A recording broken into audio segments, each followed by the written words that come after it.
Hey guys, another literature break for you this afternoon, or this morning, whatever. I don't know where you live. Who knows what time it is. Anyway, it's 11:21 right here. So, I'm working on the 5th draft of a novel. And I've never written a novel before, so it's, it's it's not really that easy. And I don't really know what I'm doing, but it's pretty fun. Try to figure it out. So anyway, so I'm going through the beginning of it. Try to get the beginning to be good, So I thought I would read the beginning of Moby Dick, because of course the beginning of Moby Dick is very, very good. So, Chapter 1, Loomings. Call me Ishmael. Some years ago, never mind how long precisely, having little or no money in my purse and nothing particular to interest me on shore, I thought I would sail about a little and see the watery part of the world. It is a way I have of driving off the spleen and regulating the circulation. Whenever I find myself growing grim about the mouth, whenever it is damp, drizzly November in my soul, whenever I find myself involuntarily pausing before coffin warehouses and bringing up the rear of every funeral I meet, and especially whenever my hypos gets such an upper hand of me that it requires a strong moral principle to prevent me from deliberately stepping into the street and methodically knocking people's hats off, then I account it high time to get to sea as soon as I can. This is my substitute for pistol and ball. With a philosophical flourish, Cato throws himself upon his sword. I quietly take to the ship. There is nothing surprising in this. If they but knew it, almost all men in their degree, some time or other, cherish very nearly the same feelings toward the ocean with me. There now is your insular city of the Manhattoes, belted round by wharfs as Indian isles by coral reefs. Commerce surrounds it with her surf. Right and left, the streets take you waterward. Its extreme downtown is the Battery, where that noble mole is washed by waves and cooled by breezes which a few hours previous were out of sight of land. Look at the crowds of water-gazers there. Circumambulate the city of a dreamy Sabbath afternoon. Go from Corlear's Hook to Contendy's Slip. From thence by Whitehall northward, what do you see?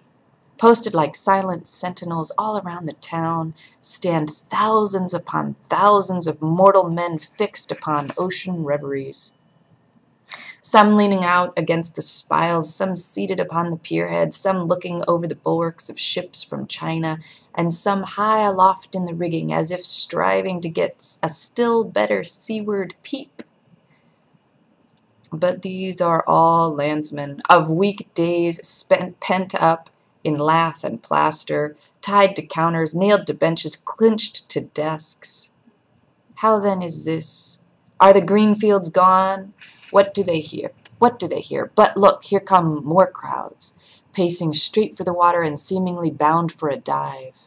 Strange, nothing will content them but the extremest limit of the land. Loitering under the shady lee of yonder warehouses will not suffice. No, they must get as nigh the water as they possibly can without falling in.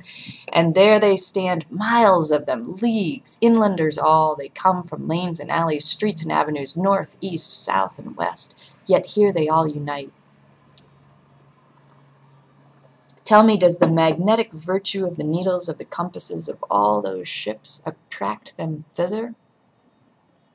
Once more, say you are in the country and some high land of lakes. Take almost any path you please, and 10 to 1 it carries you down in a dale and leaves you there by a pool in the stream. There is magic in it.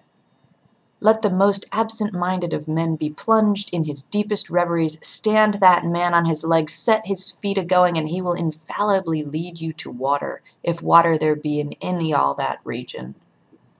Should you ever be athirst in the great American desert, try this experiment, if your caravan happen to be supplied with a metaphysical professor. Yes, as everyone knows, meditation and water are wedded forever. But here is an artist. He desires to paint you the dreamiest, shadiest, quietest, most enchanting bit of romantic landscape in all the valley of the Saco. What is the chief element he employs? There stand his trees, each with a hollow trunk, as if a hermit and a crucifix were within. And here sleeps his meadow, and there sleep his cattle, and up from yonder cottage goes a sleepy smoke. Deep into distant woodlands winds a mazy way, reaching to overlapping spurs of mountains bathed in their hillside blue. But though the picture lies thus tranced, and though this pine tree shakes down its sighs like leaves upon this shepherd's head, yet all were vain unless the shepherd's eye were fixed upon the magic stream before him. Go visit the prairies in June. Then for scores on scores of miles you wade knee-deep in tiger lilies. What is the one charm wanting? Water. There is not a drop of water there. Where Niagara but a cataract of sand, would you travel your 1,000 miles to see it? Why did the poor poet of Tennessee, upon suddenly receiving 2 handfuls of silver, deliberate whether to buy him a coat which he sadly needed, or invest his money in a pedestrian trip to Rockaway Beach? Why is almost every robust, healthy boy with a robust, healthy soul in him at some time or other crazy to go to sea? Why, upon your first voyage as a passenger, did you feel yourself such a mystical vibration when first told that you and your ship were now out of sight of land? Why did the Persians hold the sea holy? Why did the Greeks give it a separate deity, an own brother of Jove? Surely all this is not without meaning, and still deeper the meaning of that story of Narcissus who, because he could not grasp the tormenting, mild image he saw in the fountain, plunged into it and was drowned. But that same image we ourselves see in all rivers and oceans.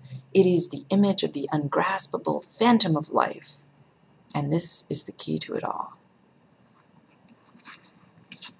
So, the most amazing Moby Dick. Hope you guys have a great weekend, and take care.